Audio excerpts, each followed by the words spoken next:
Un vieil homme était assis sur un banc lorsqu'une jeune personne s'approcha de lui et lui demanda. Vous souvenez-vous de moi, professeur?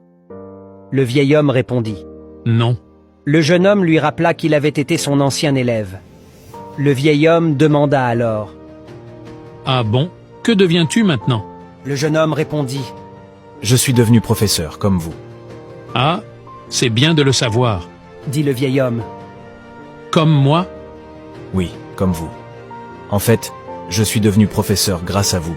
Vous m'avez inspiré à suivre vos pas. Le vieil homme, curieux, demanda au jeune professeur quand il avait décidé de se lancer dans l'enseignement. Le jeune homme raconta alors cette histoire. Un jour, l'un de mes camarades de classe est arrivé en classe avec une montre neuve et magnifique. Je la voulais tellement que j'ai décidé de la voler. Peu de temps après, mon ami s'est rendu compte que sa montre avait disparu et s'est plaint à vous. Vous nous avez alors dit « Une montre a été volée pendant mon cours aujourd'hui. Celui qui l'a prise doit la rendre. » Je n'ai pas rendu la montre parce que je la voulais tellement.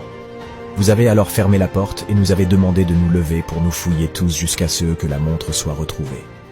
Mais vous nous avez aussi demandé de fermer les yeux. Nous l'avons fait, et quand vous avez fouillé mes poches, vous avez trouvé la montre et vous l'avez prise.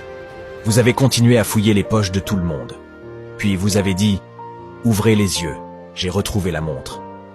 Vous ne m'avez rien dit et vous n'avez jamais mentionné qui avait volé la montre. Ce jour-là, vous avez préservé ma dignité. C'était aussi le jour le plus honteux de ma vie. Vous ne m'avez jamais sermonné ni donné de leçons morales, mais vous m'avez éclairé. Grâce à vous, j'ai compris ce qu'est un éducateur et la valeur d'un enseignant. Vous souvenez-vous de cet incident, professeur? Le vieux professeur répondit. Je me souviens de cette montre volée. J'ai fouillé les poches de tout le monde, mais je ne me souviens pas de toi. J'ai moi aussi fermé les yeux pendant la fouille. C'est là l'essence même d'un éducateur. Si l'humiliation est nécessaire pour corriger, alors vous ne savez ni enseigner ni éduquer.